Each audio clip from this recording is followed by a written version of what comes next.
For my speech today, I decided to write about nuclear weapons and mutually assured destruction. Being citizens of the United States, mutually assured destruction affects your everyday life. Nuclear weapons, and more specifically, mutually assured destruction, are important to military strategy in countries across the globe. In this speech, I hope to inform you on mutually assured destruction and help you to better understand nuclear weapons.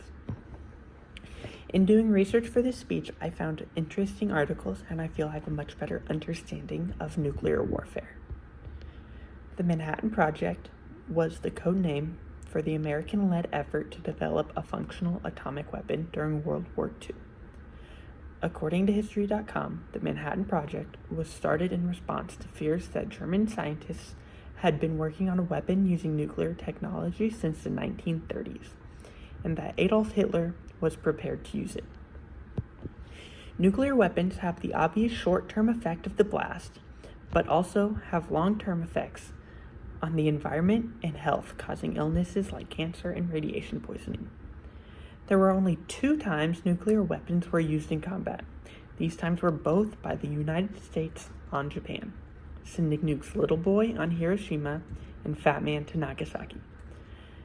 These nuclear weapons effectively ended World War II, and in these 2 blasts, millions of Japanese lives were lost. But it prevented the need for the U.S. to invade Japan and possibly save the lives of many U.S. soldiers. President Truman has even said he doesn't regret sending these weapons despite the destruction they caused. Along with these nuclear weapons came a need to keep peace between countries and the need to preserve the environment of the entire world.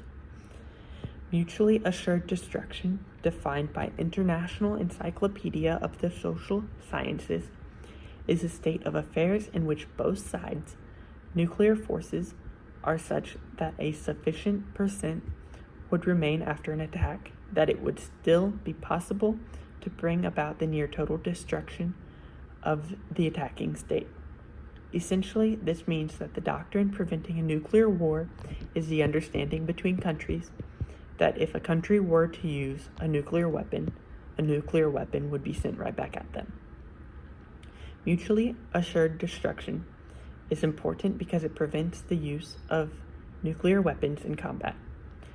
The very idea of mutually assured destruction could be dangerous in mutually assured destruction because mutually assured destruction creates fear in citizens of all countries, knowing the only thing stopping a war of unknown proportions is the superpowers of the world essentially saying, hey, if we don't attack you, you can't attack us. The Bush administration attempted to change our nuclear deterrence strategy after the 9/11 attacks in 2001, believing a mutually assured destruction doesn't work against terrorist groups such as Al-Qaeda.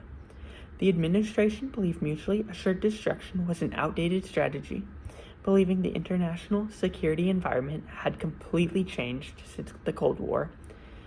And according to Tianjin May, the Bush administration stated, "Today's Russia is not yesterday's Soviet Union."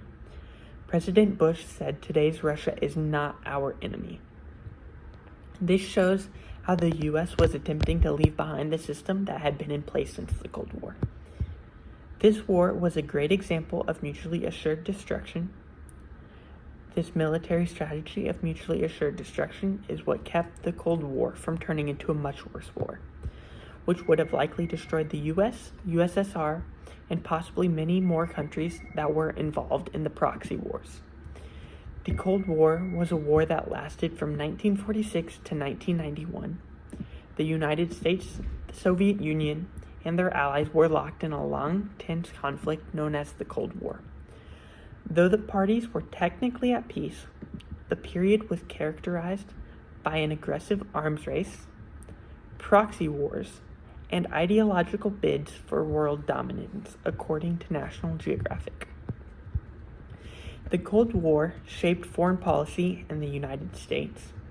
The war impacted the U.S. economy, the presidency, and the personal lives of Americans, creating a climate of expected conformity and normalcy.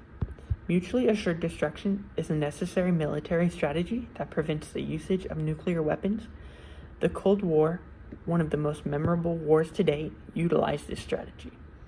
Mutually assured destruction has many flaws, but until it can be replaced by a better solution, mutually assured destruction is needed to preserve our world.